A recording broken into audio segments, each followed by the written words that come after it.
My husband initiates the divorce, and my 7-year-old child asks the court could I reveal something that my mother isn't aware of. Your Honor, the judge gave a slight nod. As the footage commenced playing, the whole room froze in absolute silence. Can you imagine the absolute lowest point in your life? The day your entire world is ripped apart? For me, that was the day my husband didn't just ask for a divorce. He dragged me to court, accusing me of being a failure, and tried to steal my daughter. But what happened next? What my own child did in that courtroom, no one saw it coming. It was a twist so shocking it changed everything. My world, or what was left of it, ended on what I can only call doomsday. My husband, Tmain, had sued me for divorce, claiming I was a failed mother and wife. He wanted everything, all our properties, and full custody of our precious 7-year-old daughter Zaria. Inside that cold courtroom, as my life crumbled, I heard a small voice. Zaria's voice. Your Honor, she asked, her words cutting through the tension.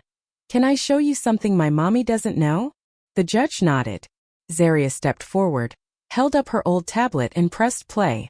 As the video flickered to life on the court monitors, the entire room fell into a stunned, horrified silence.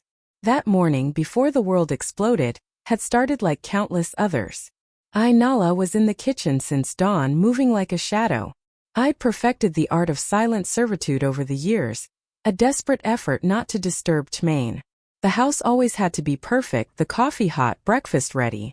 At 6 a.m. sharp, he'd descend the stairs immaculate. I'd place his coffee and plate in front of him. He'd take it without a glance. The coffee's a little bitter today, he'd say, eyes glued to his phone. My heart would sink. I'm sorry, honey, I'd whisper, feeling small. He'd just push the plate away. Eat a few bites and that'd be it. The silence was dense, cold, freezing the steam from his coffee. I couldn't remember the last time we'd laughed at breakfast, not since Tmain's late nights and long business trips began years ago. Is Zaria up? He'd ask, still not looking at me. Yes, honey. She's showering. Moments later, Zaria, our bright-eyed 7-year-old, would skip down the stairs in her crisp school uniform, a stark contrast to the morning's chill. Good morning, Mommy and Daddy. She'd kiss my cheek, then turn to Tmain. He'd finally put down his phone, forcing a slight smile. Good morning, Princess. Finish your food. Daddy will take you to school. Zaria would light up. Wow, I'm going with Daddy. I'd exhale a tiny sigh of relief. At least for Zaria, he'd pretend. This brief breakfast was our only family time. As soon as she finished, Tmain would grab his briefcase, kiss Zaria's forehead, and walk past me as if I wasn't even there. No goodbye. No kiss. Not even a glance. Just the roar of his luxury car, leaving me alone in the vast emptiness of our large house. I'd spend the rest of the day in my familiar routine. Clearing, washing, tidying. I clung to the hope that if the house was clean enough, the food delicious enough, I was quiet enough, maybe the old Tmain would come back. But he was long gone. Picking Zaria up from school was my favorite part of the day. Mommy, today I got 5 gold stars, she chirped, holding my hand. Wow, my daughter is so smart. I'd tell her, my heart swelling. When we got home, as I helped Zaria with her shoes, a motorcycle pulled up. Nala, package for you, a courier yelled. I frowned. I hadn't ordered anything. I took the thick brown envelope. No sender name, just a law firm logo. My heart hammered. Who is it, Mommy? Zaria asked. I don't know, Princess. Probably junk mail, I said, trying to keep my voice steady. After she ran off, I sat on the sofa, hands trembling, and tore it open. The first sentence on the top page made me gasp for air. Petition for dissolution of marriage. My world stopped. My ears rang. I reread it, praying my eyes had deceived me. Plaintiff, Tmain. Defendant, Nala. Reason. The wife has totally failed in the fulfillment of her marital duties. Nauseous, I stumbled through the pages. Failed. I dedicated my life to this house, sacrificed my career at his request, raised our daughter, ensured his shirts were spotless. What did he mean, failed? Then came the demands. Cruel, cold, calculated.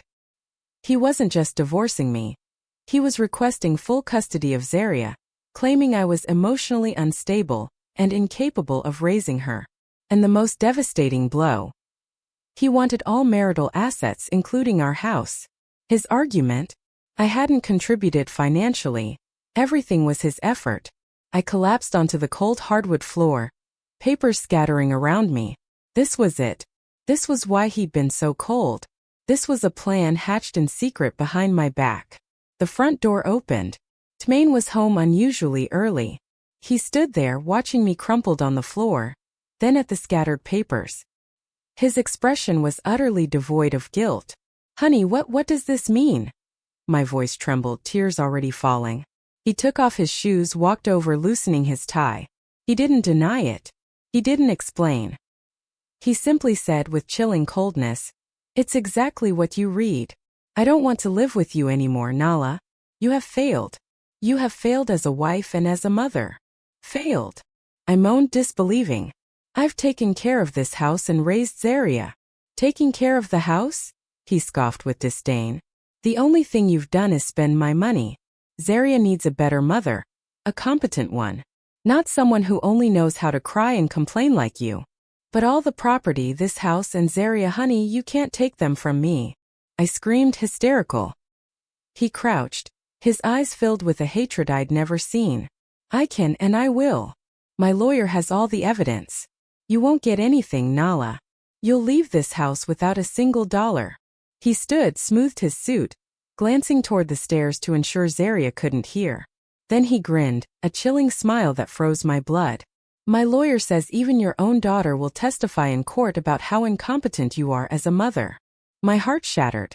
He didn't just want a divorce. He wanted to destroy me completely. I didn't sleep that night. Tmain had locked himself in the guest room as if I were the threat. I sat in Zaria's room watching her peaceful face, tears streaming. How could he say Zaria would testify against me?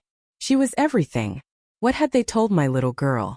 That thought tormented me more than any other accusation. The next morning, Tmain acted as if nothing had happened. He woke Zaria, dressed her, and took her to school. He didn't speak to me. When Zaria asked about my puffy eyes, he answered indifferently, "Mommy isn't feeling very well, princess." After they left, true terror took hold. I had to fight. I couldn't give up Zaria. I grabbed my phone, desperate for a lawyer. But the harsh reality hit. Lawyers needed money. A retainer. A consultation fee. I had nothing. Tmain had only given me a monthly allowance, budgeted precisely for groceries and Zaria's school. No room to save. My only hope was our joint account, our family emergency fund. With trembling hands, I opened the banking app. My heart hammered. When the balance appeared, my legs gave out. $0. $0. It couldn't be. There should have been hundreds of thousands. I refreshed, hoping for an error. The zero stared back. Transaction history. My eyes widened in horror. For 6 months, Tmain had been systematically draining it, transferring huge amounts to an unknown account. The last withdrawal just 3 days ago had emptied it completely. He had planned this. He wasn't just leaving. He was crippling me financially so I couldn't fight. I cried in despair.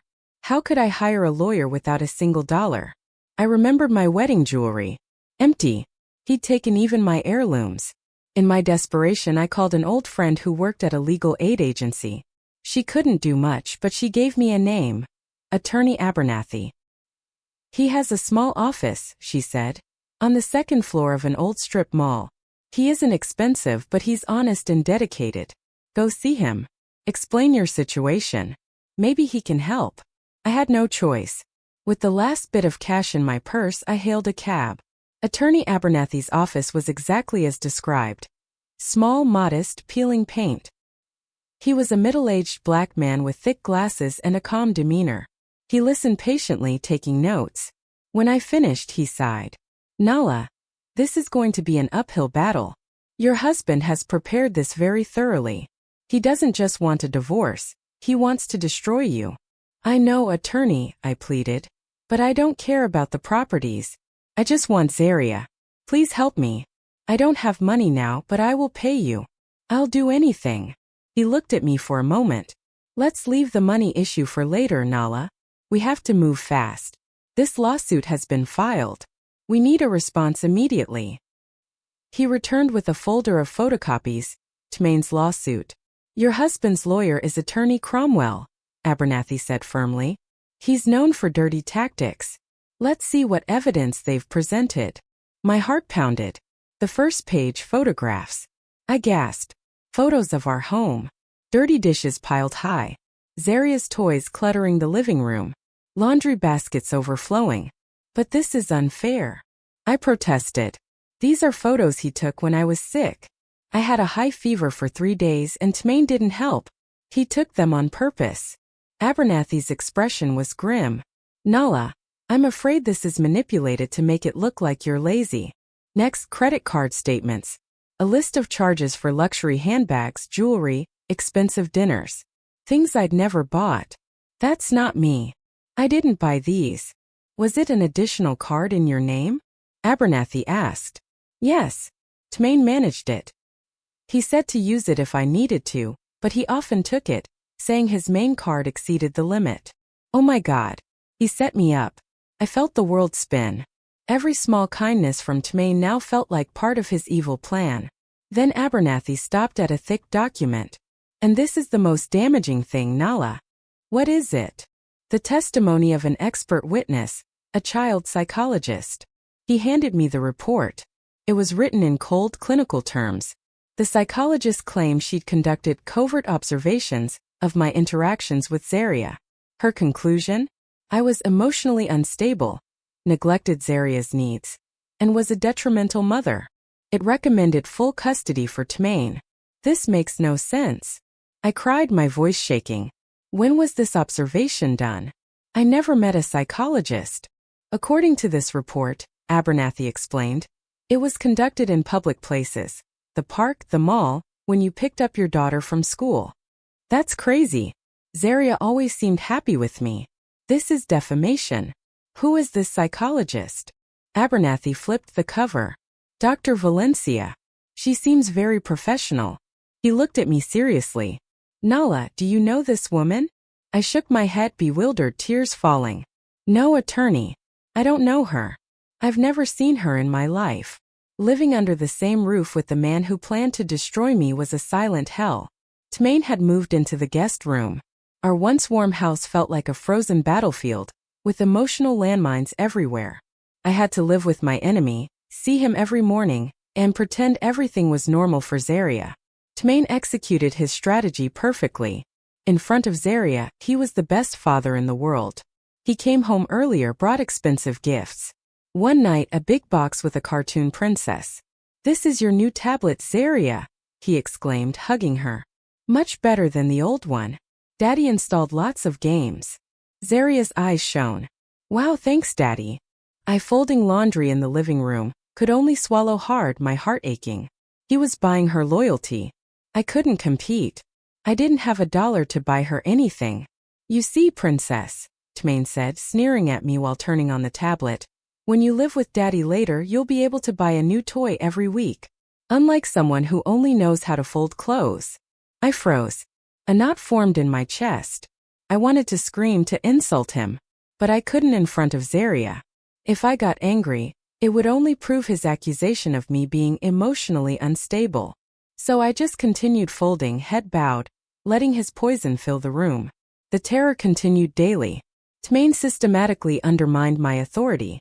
If I cooked dinner, he'd taste it, then say in front of Zaria, "Honey, the soup's a little salty again. It's okay, tomorrow we'll order takeout." If I helped Zaria with homework, he'd interrupt, "Let me do it. Mommy's way is too complicated. You'll get confused." I felt smaller, more invisible. I even began to doubt myself. Was I really a bad cook? Was I incapable of teaching my own daughter? Tmain played his role too well, making me seem inept. Zaria, caught in the middle, showed signs of confusion. She clearly loved me, but she also enjoyed Tmain's attention and gifts. Sometimes she clung to me, seeking protection. Other times she seemed uncomfortable, especially after Tmain whispered something to her. One night I couldn't sleep.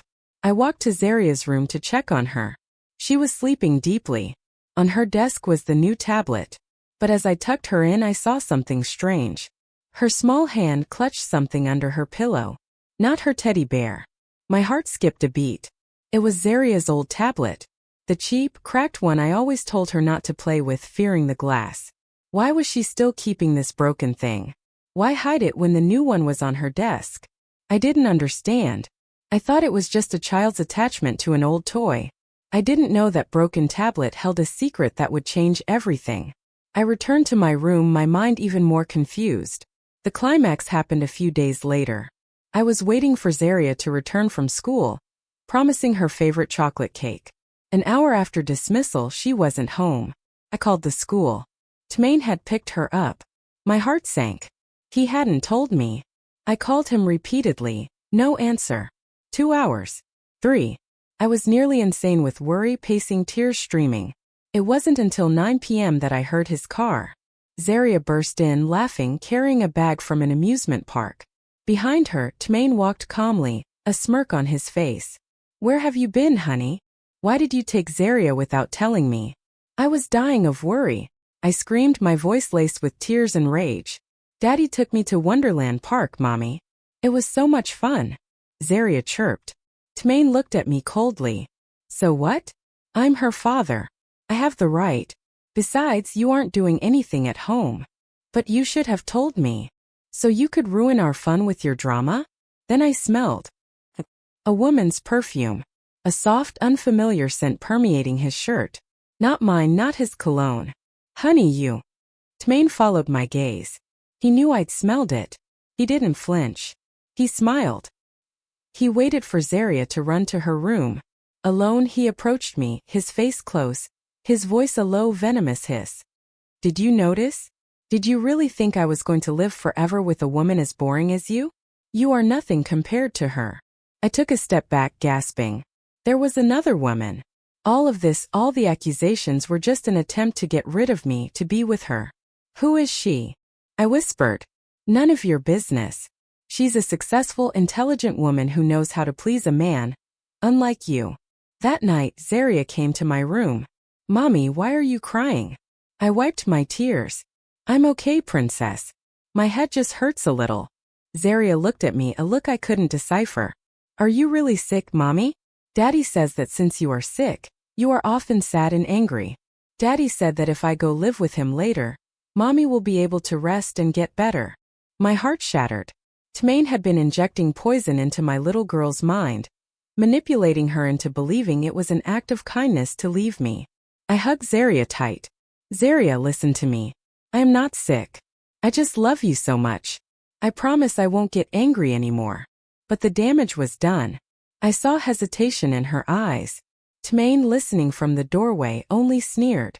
He walked past me, still stunned, and tapped my shoulder, feigning sympathy. Enjoy your time, he mocked in my ear. Soon she won't even want to call you Mom. The mediation hearing was a cruel joke. Attorney Abernathy, his voice calm, tried to find common ground. Tmain, Nala doesn't ask for much.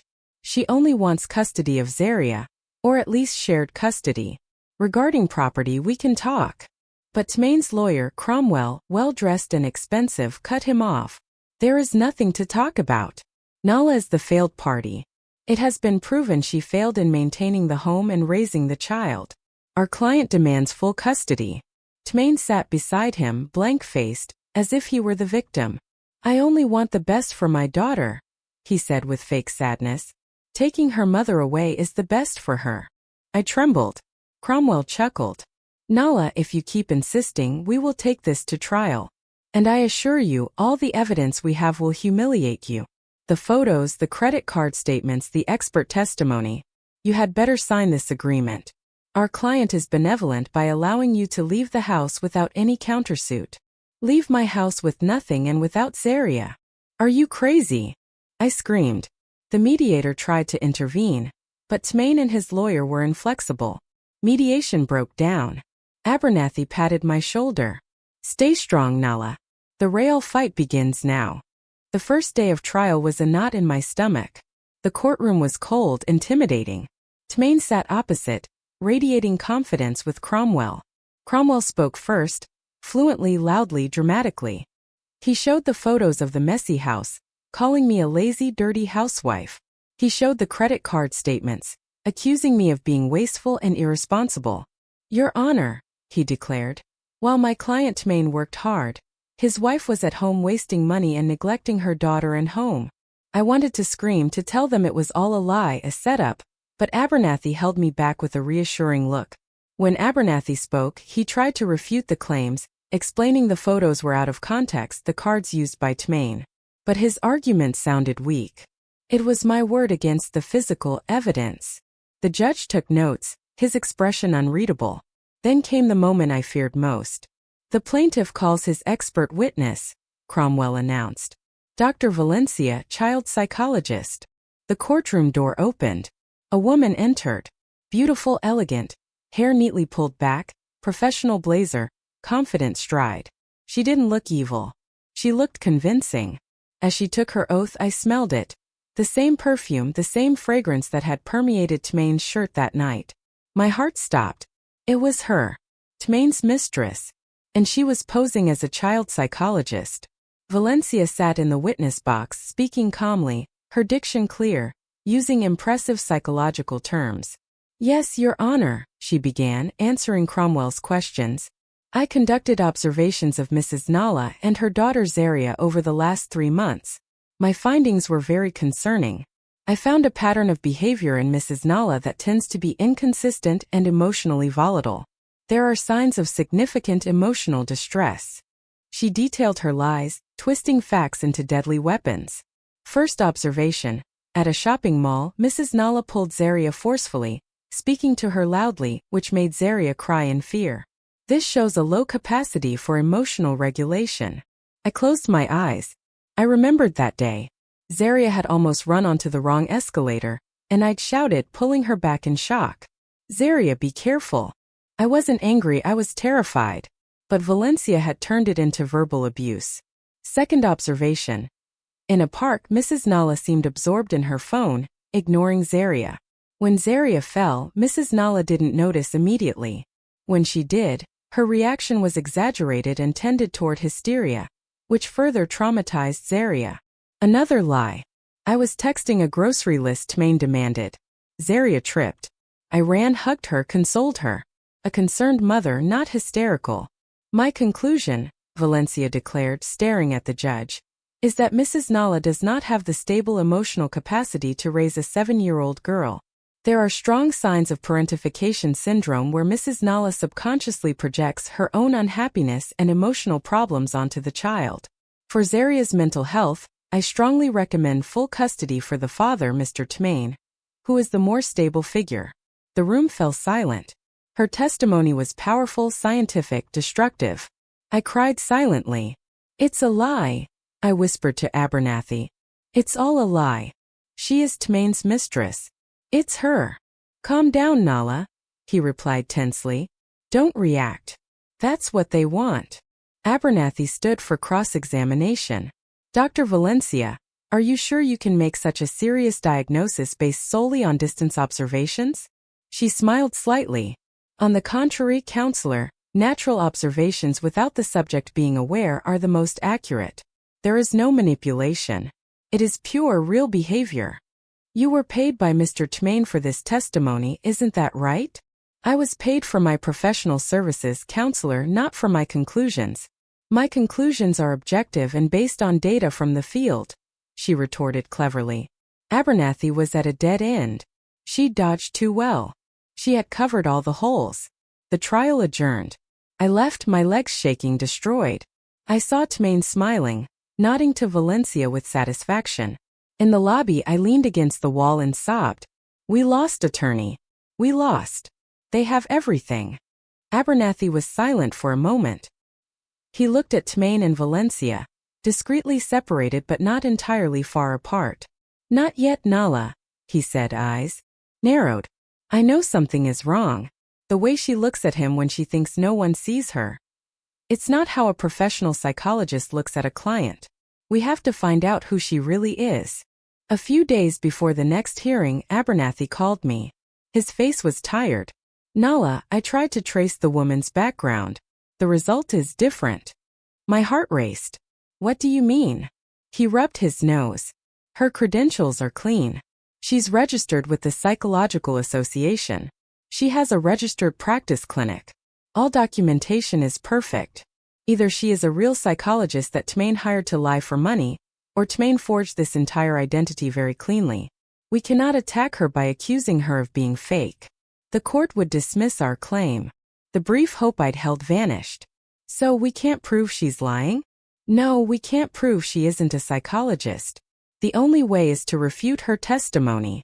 And that means you have to testify, Nala. He looked at me seriously. You have to tell your side about the photos, the credit cards, Tmane's behavior. And most importantly, you must not get emotionally upset. Cromwell will try to provoke you. He'll want you to look hysterical, exactly as Valencia described. I nodded silently. I will do it, attorney. I will try. The day came. My turn in the witness stand. After being sworn in, Abernathy asked gentle questions, guiding me through my life as a housewife. I explained, trying to keep my voice calm, how I left my job for Zaria, my dawn-to-night routine. About the photos of the messy house, Nala. Can you explain the context? Abernathy asked. Yes, attorney. Those photos were taken by Tmane about 2 months ago.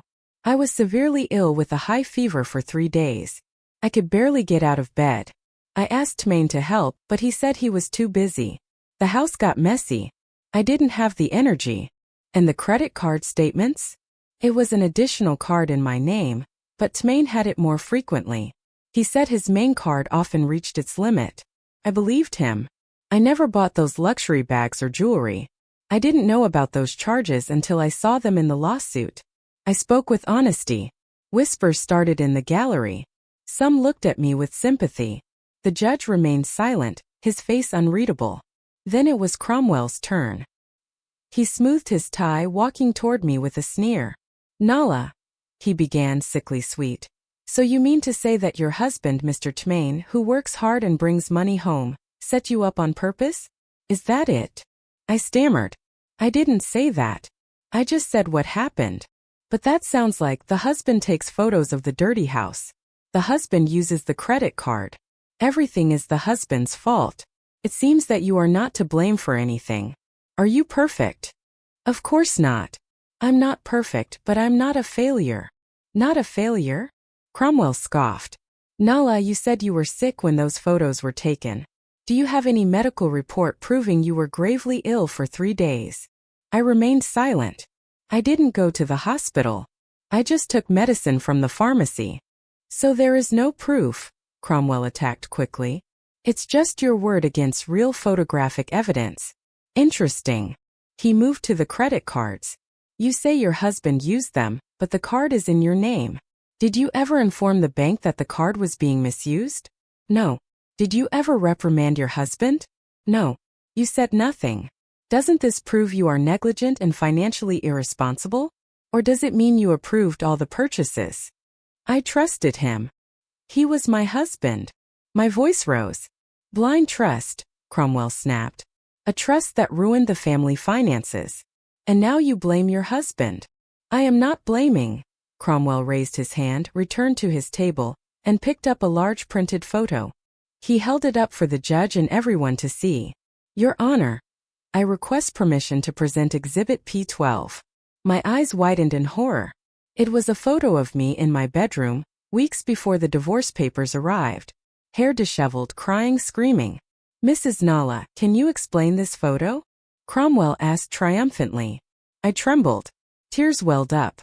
Isn't this real proof of what Dr. Valencia said? Volatile emotions? Hysteria? Is this the face of a competent mother? You don't understand. I wailed. Tears poured down. That night, Tmane had just come home. He called me a useless wife. He said I was a burden. He insulted me. He said I didn't deserve to be Zaria's mother. He provoked me. So you admit it? Cromwell attacked, giving me no breath. You admit you screamed hysterically. You admit you lost control. You are emotionally volatile. Exactly as Dr. Valencia described, right? No. I shouted, standing from my chair. He set me up. He took the photo of me in secret after hurting me. He is a devil. Enough. The judge's gavel struck hard. Witness, calm down. Sit down. I sobbed, shoulders shaking, slumping back into my chair.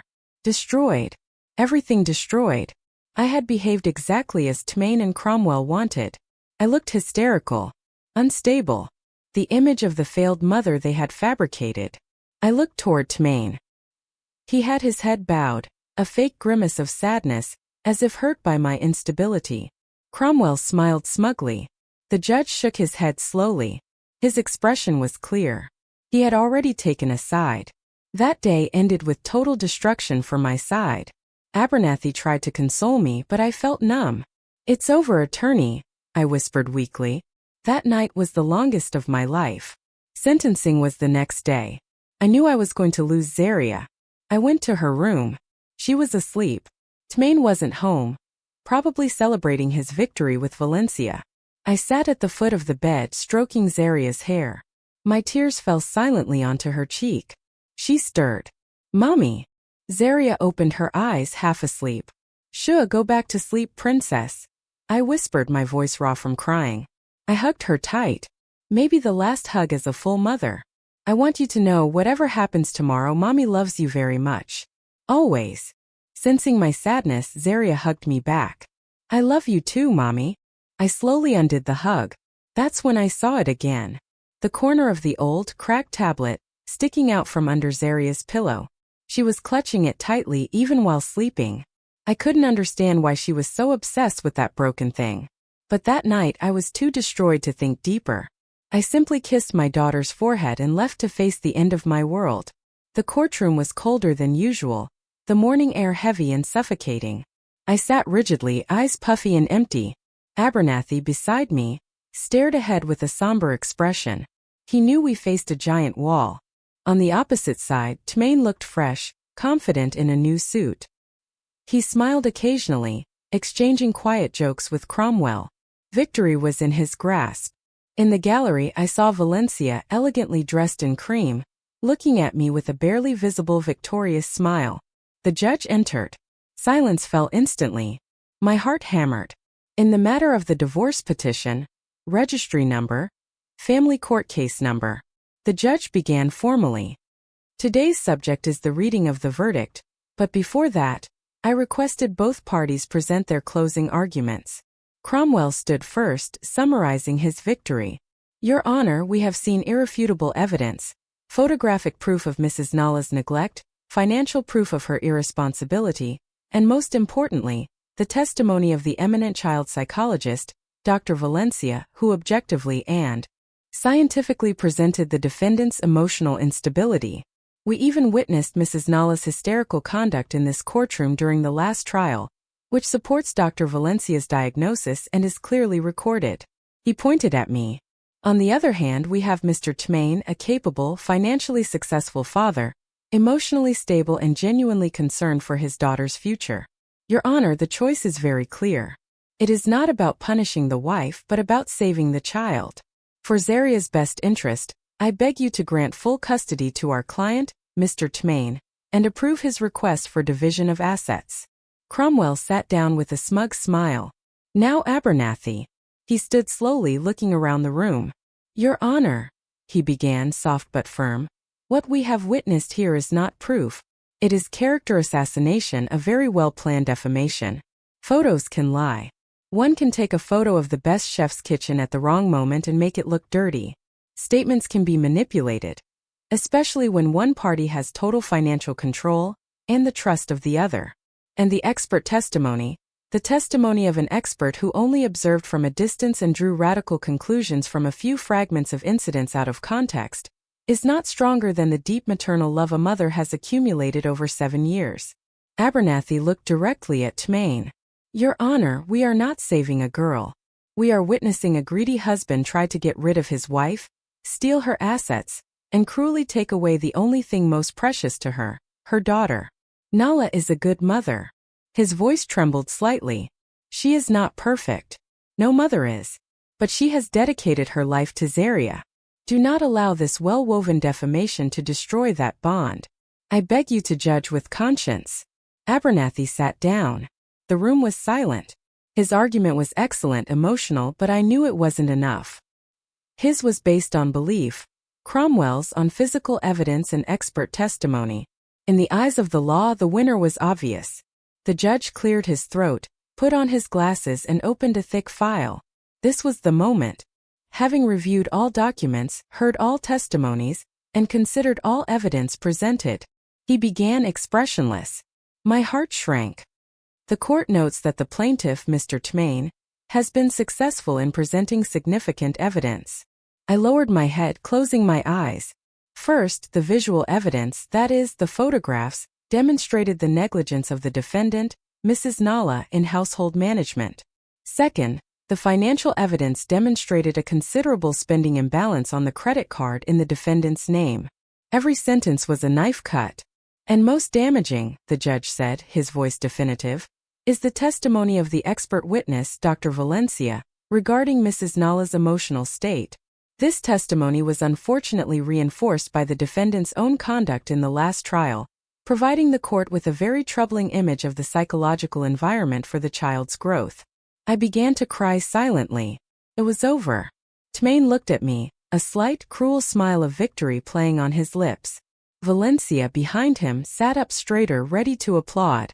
With all considerations mentioned above, and especially for the best interest and mental health of the minors area, the judge raised his gavel and I closed my eyes, ready to hear the sentence that would destroy my life. The court rules. Stop. The voice was small, but it cut through the silence like a sharp blade. Everyone turned. In the slightly open door at the back stood Zaria. She was alone, still in her school uniform. She had snuck in. Tmain's face went from arrogance to shock and pure terror. Zaria, what are you doing here? Get out of here, he shouted in panic. Guard. Zaria. Sit down, princess. He tried again, voice tense, but Zaria didn't move. She walked into the courtroom, her small steps echoing. She didn't look at me, astonished mouth agape. She didn't look at her furious father. She looked directly at the judge. The gavel about to fall stopped midair. The judge's eyes widened. I turned around, my heart falling out of my chest. Zaria, I whispered, disbelieving. What was she doing here? Who had brought her? Tmain's reaction was the fastest. His face, moments before arrogant, was now pale, bloodless. Pure terror in his eyes. Zaria, he yelled, his voice rising, shedding all pretense of calm. What are you doing here? Get out. This isn't a playground. Guard. How can a child enter? Zaria shrank at his scream, but she didn't back down. She walked deeper into the room. Zaria, he begged. Daddy said, turn around and sit down. Tmain shouted again, half standing. Cromwell, bewildered, stood too. Your Honor, this is a procedural outrage. This trial is confidential.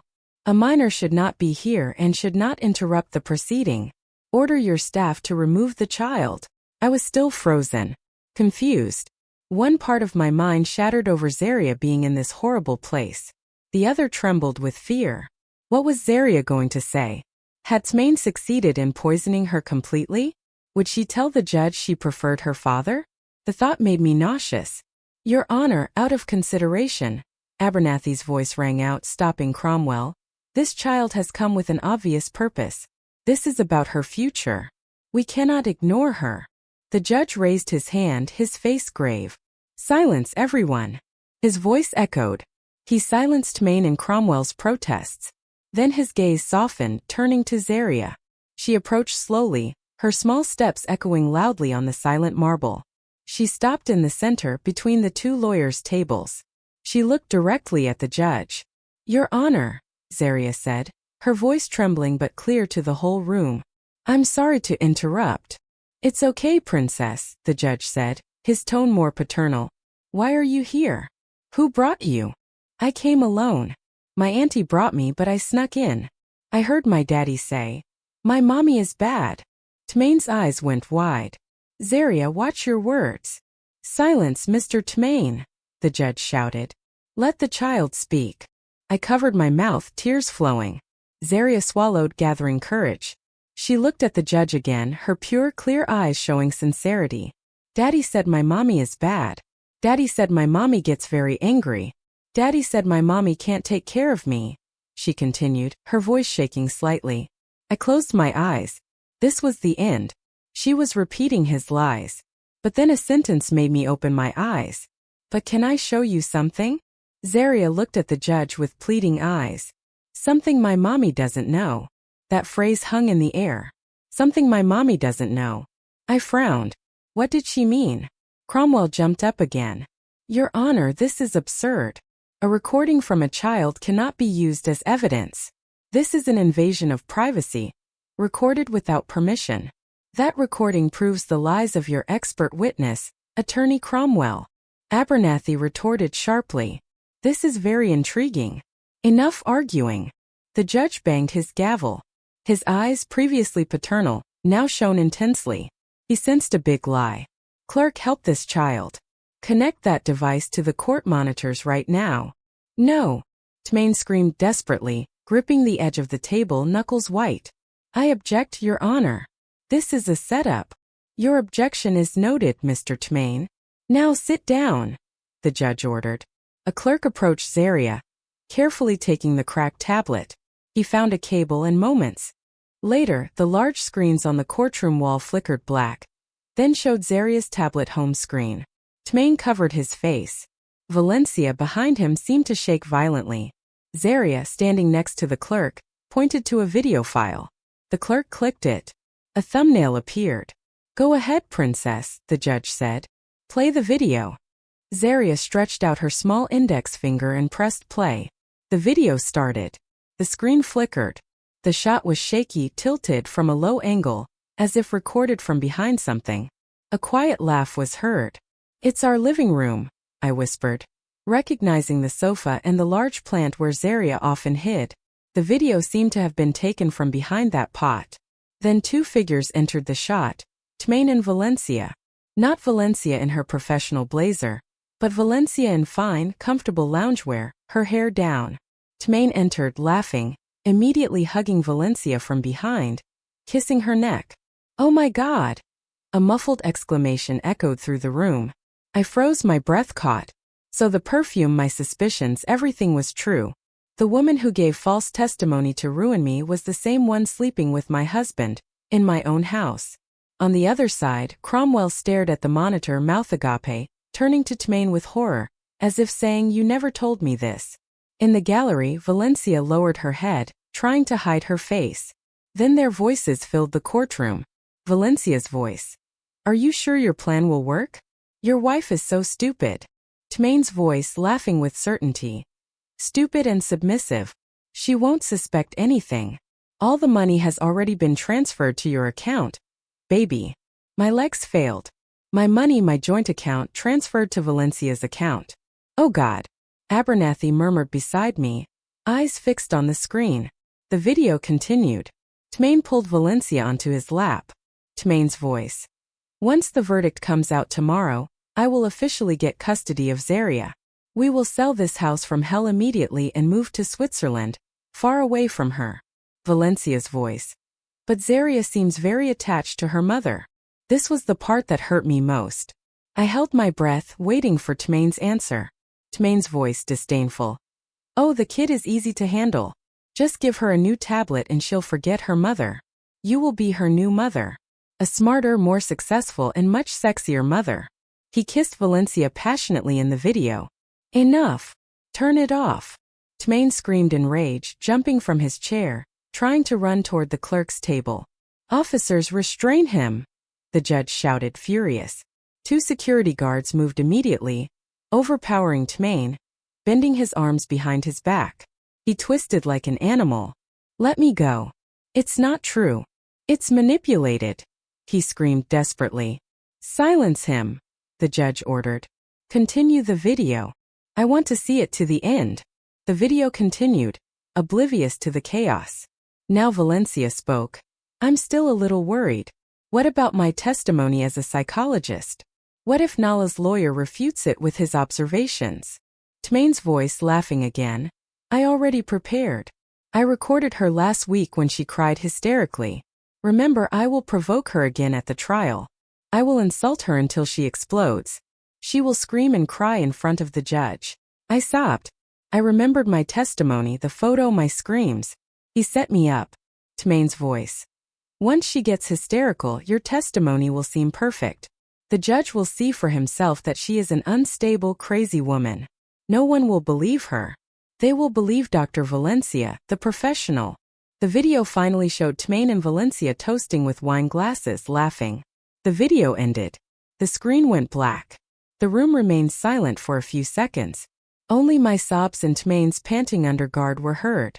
Everyone in the room, the judge, the clerks, the gallery, even Cromwell, stared at the black screen with horror. They had just witnessed a very well-planned, evil conspiracy. Fraud, perjury, money laundering, manipulation of the court. In the gallery, some began to point. There she is. It's the woman, someone shouted. Valencia realized she was completely exposed. In a panic, she jumped from her seat and ran toward the back exit. Zaria, the little heroine, who had been watching the video, turned. She didn't look at Tmain, subdued. She looked at me. Her pure eyes met mine, which were filled with tears. The judge, his face red with rage, raised his gavel high. He didn't drop it in silence. He banged it hard on the desk. Silence, everyone. The court resumes. Officers, close all exits. No one leaves. Arrest that woman, Dr. Valencia, immediately. The room fell into controlled chaos. The furious gavel's bang was both an order and a release of the tension that had frozen everyone. The guards dragged Tmain to a chair. He wasn't screaming anymore. He was just gasping, his expensive suit soaked in sweat. He knew it was over. At the back door, Valencia, in a panic, couldn't open the door. A female officer intercepted her. Valencia collapsed, her professional mask completely fallen. She was no longer a calm psychologist, just a scared woman crying hysterically. Exactly the image she had used to frame me. Karma. Bring her here, the judge commanded, his voice cold and unforgiving. Officers dragged the sobbing Valencia to the front, seating her in the witness stand, which now felt like the defendant's bench. Across the room, Tmain's lawyer, Cromwell, looked like a melting wax doll. Pale, tie crooked. He didn't look at the judge. He stared at the papers in front of him. His career, his reputation, destroyed in an instant by a video from a child's broken tablet. He knew he was implicated. He might not have known about the affair, but he knew about the manipulated photo evidence and the testimony designed to frame me. I was still sitting watching the scene like a movie. My sobs had quieted, replaced by a frozen shock. Beside me, Abernathy patted my back, his eyes fixed on the judge, ready for the final blow. Zaria stood silently next to the clerk, a center of calm in the storm, watching me as if to make sure I was okay. The judge took a deep breath and smoothed his robe. He looked at Tmain, at Valencia, then at Cromwell. Mr. Tmain, he began, his voice quiet, terrifying. That video is the property of your daughter, and was recorded in your own home. Do you still want to insist that it is manipulated? Tmain raised his head, his face empty. She set me up, he muttered. It was a last pathetic attempt. That woman Valencia planned everything. She seduced me. Liar. Valencia screamed. You told me to do it. You told me you would marry me. You told me you would transfer all the money to my account. I did all this for you. Silence. The judge banged his gavel again. Both are the same. Your confessions have already been recorded in the court record. The judge turned to Valencia. Miss Valencia, you sat on this stand under oath and gave false testimony. You used your professional credentials to destroy a mother's life and aid in a crime. You not only violated your code of ethics, but you committed perjury before this court. He looked at Cromwell. And Attorney Cromwell, did you know, or should you have suspected, that the evidence you presented, including this testimony, was false? You tried to provoke the witness in the last trial to fit your client's false narrative. You have disgraced this profession. I will have the ethics committee revoke your law license. Cromwell bowed his head, unable to speak. Finally, the judge looked at Tmain. His gaze so piercing it seemed to flay him alive. Mr. Tmain, you entered this courtroom demanding justice. You accused your wife of failure, accused her of instability, demanded her assets, and most heinous of all, demanded to separate a child from her mother. The judge lifted Tmain's lawsuit file. Let's review your lawsuit first. The accusation that the wife failed and neglected the home. Proven false. The video just demonstrated that you conspired to defame her. He threw a sheet from the file to the floor.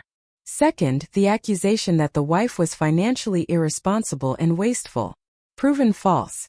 The video is a confession that you stole money from your joint account and transferred it to your mistress's account. This isn't just defamation. It is theft. He threw the second sheet. Third, the accusation that the wife was emotionally unstable, backed by false expert testimony, proven as a blatant scheme. The video proves you conspired to provoke your wife, record her in secret, and use it to deceive this court. He threw the third sheet. Your entire lawsuit, the judge's voice rose, is a pile of garbage based on lies, greed, and adultery. The court dismisses entirely the divorce petition presented by Mr. Tmain. The gavel struck hard, but the judge wasn't finished. He looked at Abernathy and me. The court will not stop here. Based on this new irrefutable evidence, the court rules to protect the victim. 1. He raised a finger. Full custody of the minor Zaria is granted unconditionally to her biological mother, Mrs. Nalla. I gasped. The tears now flowing were of relief. I looked at Zaria. 2. The judge continued. Mr. Tmain's divorce suit has been dismissed. However, the court suggests that Mrs. Nalla file a countersuit right now. Mrs. Nalla, do you wish to divorce your husband? Abernathy whispered. I looked directly at Tmain, now defeated, head bowed. My voice, though trembling, was firm. Yes, Your Honor. I demand a divorce right now. Good, the judge exclaimed. The court grants the divorce to Mrs. Nalla on the grounds of adultery and fraud by the husband. Full custody to Mrs. Nalla. 3. The judge stood up. Now, all assets in the name of Mr. Tmain and Miss Valencia will be frozen immediately. The court orders a full investigation to trace all funds stolen from Mrs. Nalla. The house currently occupied is declared total property of Mrs. Nalla and Zaria. And 4. The judge's voice resonated throughout the room. Based on the video evidence and the confessions in this room, I order the immediate arrest of Mr. Tmain and Miss Valencia for multiple criminal offenses, including conspiracy to commit fraud, perjury, domestic theft, and tampering with evidence in a court of law. Take them away. The security guards immediately handcuffed Tmain. The man who had entered that morning with arrogance was now let out, head bowed. He walked past me. He didn't dare look me in the eye. Valencia was also handcuffed.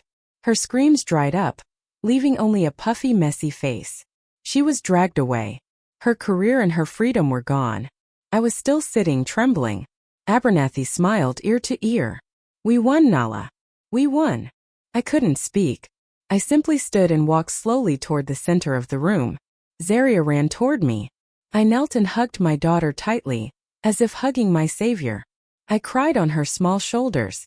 Not tears of sadness, but tears of a mother saved by her little heroine. The aftermath of Judgment Day spread like wildfire. The story of the broken tablet made headlines. The greedy husband, the fake psychologist, the 7-year-old heroine dominated local news for weeks. The first few weeks were a blur for me and Zaria. Attorney Abernathy handled everything. By judicial order, all of Tmain and Valencia's assets were frozen. The investigation proved Tmain had transferred nearly $1 million to Valencia's account. All the money was seized and returned to my new account. The big cold house was now mine. But I couldn't stay there. Too many bad memories. Too many shadows of Tmain and Valencia. With Abernathy's consent, I sold the house. The proceeds were more than enough to start a new life. The punishment for the villains was swift and severe. Tmain was sentenced to 12 years for fraud, theft, and perjury. Valencia, whose credentials were real but criminally used, got 8 years, her license permanently revoked. Cromwell was immediately disbarred and faced criminal charges. Karma had paid in full. 3 months after that day, the laughter of children echoed in a small green park. Nalla, the weight of worry gone from my face, smiled as I watched Zaria on the swing. We hadn't moved to a big house, but a modest, cozy 3-bedroom apartment. It was full of our photos and smelled of the cookies I baked. I'd started a small catering business from home. My culinary skills, which Tmain always belittled, were now praised by many. Orders came in. I was busy, tired, but happy. I was independent. Mommy, look. Zaria ran toward me, hands dirty with soil. The flowers are going to bloom soon. I smiled, stroking her short hair. Wow, my daughter is very good at planting things. We sat side by side, enjoying the afternoon sun.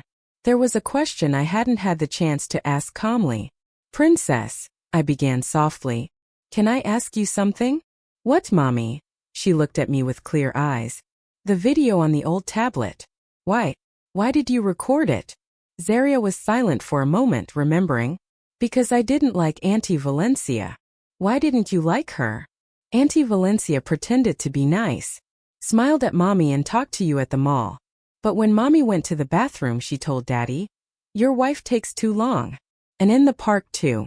She saw me, but she told Daddy that Mommy wasn't watching me. But Mommy was watching me. I was amazed. My little daughter was a sharp observer. And that night, Zaria continued, Daddy said he was working late, but I heard his car come back. I wanted to show Daddy my new drawing. But when I went down, I saw Daddy come in with Auntie Valencia. Daddy hugged her right away. I got scared, so I hid behind the flower pot. So I recorded there. Yes, I used the old tablet to record. I remembered Mommy said that if there are bad people, there must be proof. And I had the old tablet with me. My heart warmed. I had forgotten I'd said that. But Princess, I asked again, this was the most important question. Why didn't you tell Mommy? Why did you keep it a secret? Zaria interrupted herself in a low voice. Daddy said Mommy shouldn't know. I frowned. Daddy told you that? Yes. In the video, Daddy told Auntie Valencia, my wife is stupid. She won't know. Zaria thought it was a big secret because Daddy said Mommy shouldn't know. So I kept it. I didn't want Daddy to get mad if Mommy found out. It was the pure logic of a child. She had aggravated her father's crime. But she kept it secret because he told her mother shouldn't know. So why did you show it in court? Because the judge was going to take Zaria away from Mommy. Daddy said Mommy was bad. And Auntie Valencia also said Mommy was bad. And that's not true. Zaria had tears in her eyes. I don't want to be separated from Mommy. Mommy isn't bad. Mommy is the best mom. So I had to show the judge that Daddy and Auntie Valencia are the bad ones. I couldn't hold back anymore. I hugged Zaria tightly. I cried tears of joy. For all this time, I had suffered Tmane's accusations that I was a failed mother. I had doubted myself, felt destroyed. But before me was the strongest proof that I hadn't failed. I had raised an incredible daughter. A pure, sharp girl who could distinguish truth from falsehood. A brave girl with the courage to act alone to protect her mother. A girl with a pure sense of justice. Thank you, Princess, I whispered into her hair. Thank you for saving me. Zaria hugged me. I love you, Mommy. I love you too, Zaria. I undid the hug and looked at her bright face. Finally, I understood. I had never failed. I had just been raising a heroine. And now both of us were free for a new beginning. What would you have done in my place? Have you ever faced such a betrayal? Tell me what you think, I really want to know.